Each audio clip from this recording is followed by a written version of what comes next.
Okay, the impaired driving legislation is working its way through Parliament, and while there's general support for a crackdown against those who drink excessively and drive, legal problems with the bill are being raised with MPs. Michael Spratt is with the Criminal Lawyers Association. He appeared before the committee this afternoon. Welcome to the show, Michael. Good evening. I mean, you got a parade of red flags to wave here, so let's get started.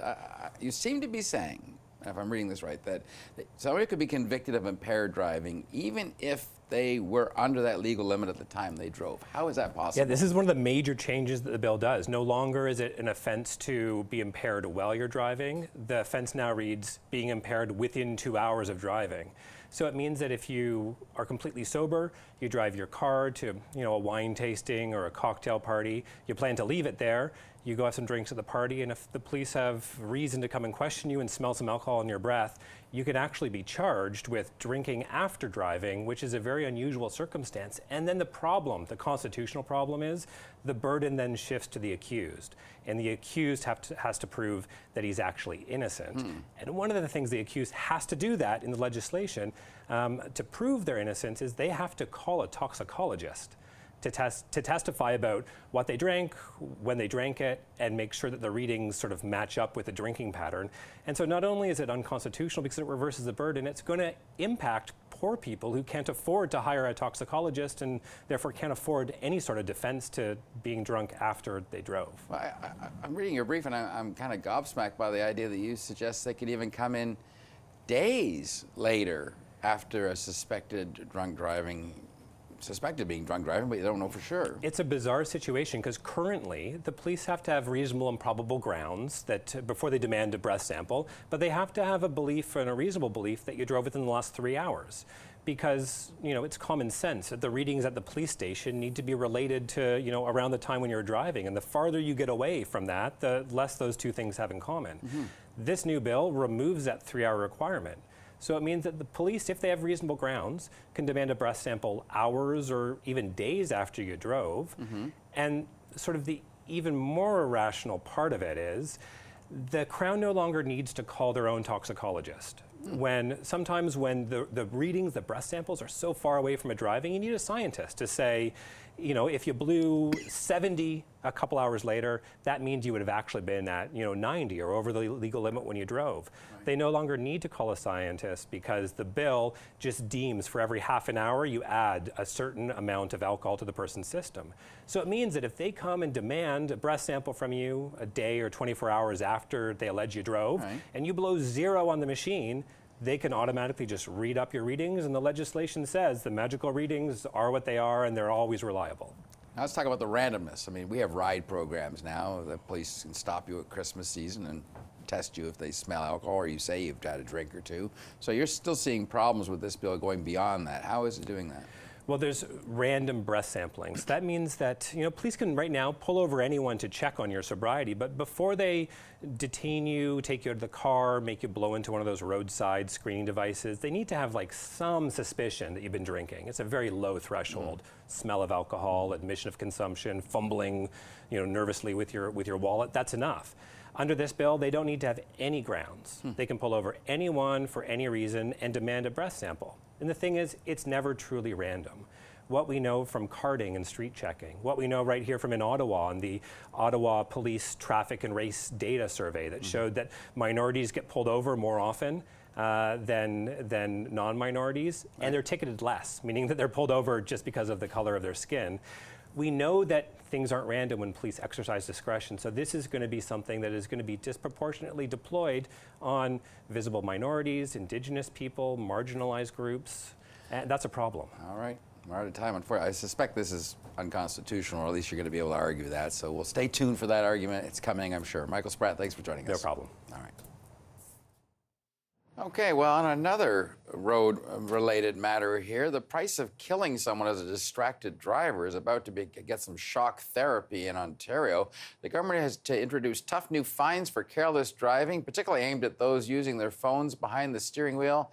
Stephen Duca is the Ontario Transportation Minister, and he joins us via FaceTime, I assume from Queen's Park. Minister, is there proof that hefty fines will bring compliance to the law in motor vehicles when they're being driven in a distracted way?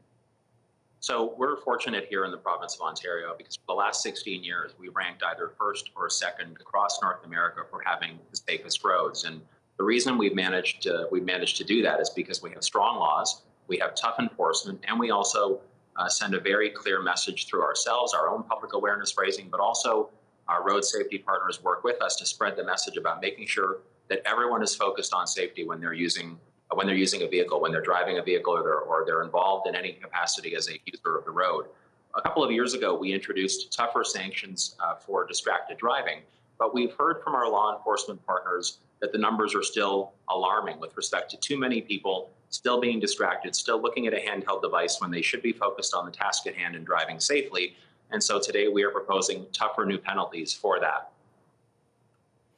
Yeah, I mean, we're all seeing the headline that a $50,000 fine could come in certain circumstances. What would cause that kind of fine to be levied against a driver? So what we propose today, and we'll introduce this in legislation a little bit later this fall here at Queen's Park, is a brand new Highway Traffic Act offense that would be for careless driving causing bodily harm or fatality or causing death. It would be the first time that we would have this particular provision in the Highway Traffic Act. It would involve an up to $50,000 fine, up to 2 years in prison, and up to 5 years of a license suspension upon conviction. This is brand new. Again, it's the toughest penalty that we would have in the Highway Traffic Act if passed.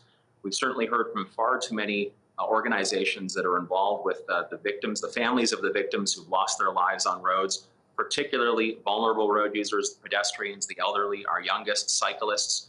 So the Ontario government stepped forward today with these proposals to send a very clear message that you have to be responsible when you're operating a vehicle on our roads. It's almost as if you're saying one carelessly read text while driving could ruin your life. That's basically what would happen here if you threw those maximums at a driver that actually killed someone while they weren't looking.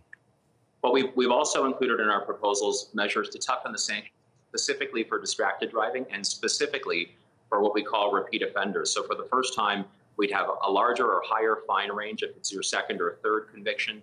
We'd involve a higher number of demerit points, and we'd be moving forward in that direction around distracted driving specifically. But I have to say, fundamentally, the message that I've sent this morning and that I'll continue to send is that if you're going to insist on acting irresponsibly when you get behind the wheel of a vehicle here in the province of Ontario, there will be consequences for that action.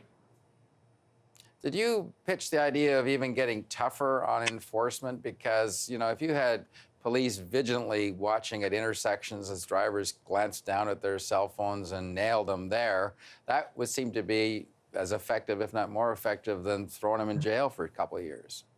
So again, we work very closely with law enforcement, all of our road safety partners like MAD, Parachute, CAA, and so many others, the Ontario Safety League, that have been involved in helping to craft these proposed reforms. We're going to keep working closely with them. But again, 16 years now in a row that Ontario has been ranked first or second across North America for having the safest roads. It's because our penalties are tough, and now they're going to be getting tougher if the reforms we announced this morning pass the legislature. And we have strong enforcement as well. We're very blessed in this province to have great partnerships with law enforcement and those road safety partners to help drive home the message and make sure that people are behaving responsibly on our roads. All right. Let's see what happens when you introduce them. Thank you for joining us, Minister. Appreciate it. My pleasure, Don. Thank you.